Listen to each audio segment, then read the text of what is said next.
was-sabiquna al-awwalun minal muhajirin wal ansar walladzina ittaba'uuhum bi ihsan radhiyallahu anhum wa radu an wa'adda lahum jannat tajri tahtiha al-anhar.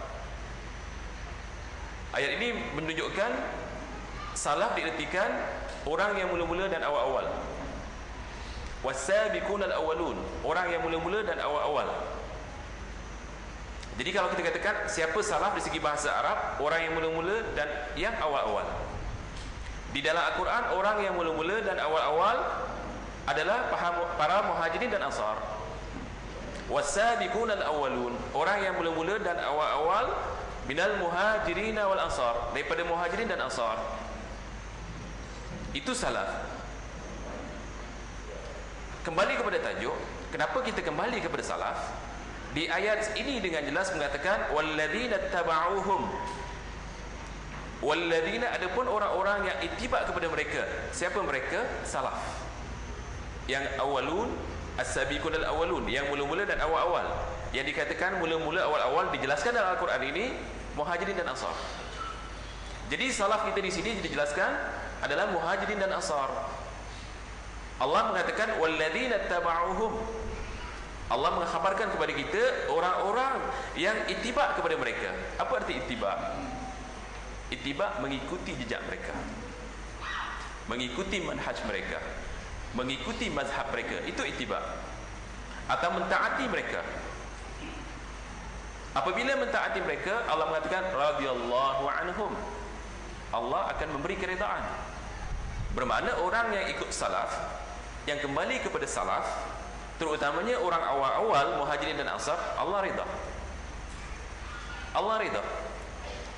Kenapa Allah redha? Kerana orang salaf sentiasa mencari keredaan Allah. Bagaimana cara mencari keredaan Allah?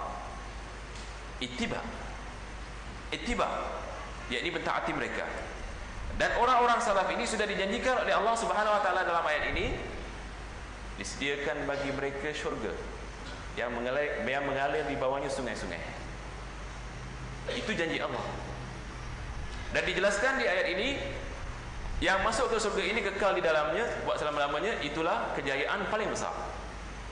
Orang salaf dijanjikan syurga dalam surah At-Taubah ini, kekal di dalamnya, kejayaan paling besar. Apakah kejayaan yang kita cari? Tentulah kejayaan ending kita, di mana di akhirat. Untuk dapat kejayaan yang besar ini, ikut jalan salaf. Saya baru-baru ini di Johor dengan sahabat saya daripada Perlis, ada di sini orangnya. Lepas main subuh, kita dengar kuliah subuh. Dia mengatakan orang-orang salaf sekarang adalah terdiri daripada orang-orang Wahabi. Orang Wahabi sudah tukar identiti daripada salaf kepada Wahabi. Saya tidak tahu tuan-tuan, sebab di sebelah selatan seolah-olah diprogramkan setiap penceramah, sama ada kuliah subuh ataupun ceramah-ceramah di masjid dan sebagainya, seolah-olah diprogramkan 10 minit atau 5 minit memperkatakan tentang salafi dan dikaitkan kepada Wahabi. Seolah-olah salafi Wahabi itu adik-beradik ataupun sinonim lah. Saya katakan di sini, salafi yang dituduh sebagai Wahabi, Wahabi yang dituduh sebagai salafi, dan yang paling lantang mengatakan salafi Wahabi ini bid'ah. Subhanallah, mereka tidak tahu pengertian salafi. Mereka tidak tahu, tidak kenal apa itu Wahabi. Saya katakan salafi bukan bid'ah kerana terdapat ayatnya dalam Al-Quran, kalimahnya dan pengertiannya. Selain ayat dalam surah At-Taubah yang saya baca tadi, terdapat juga dalam surah Az-Zukhruf ayat 56. Ayat ini berbunyi, faja'alnahum salafan wa mathalan lil akhirin. Apa maksudnya? Allah mengatakan dan kami jadikan mereka, siapa mereka? Sahabat. Salafan wa masalan, ikutan dan contoh bagi orang yang terkemudian. Kita orang terkemudian.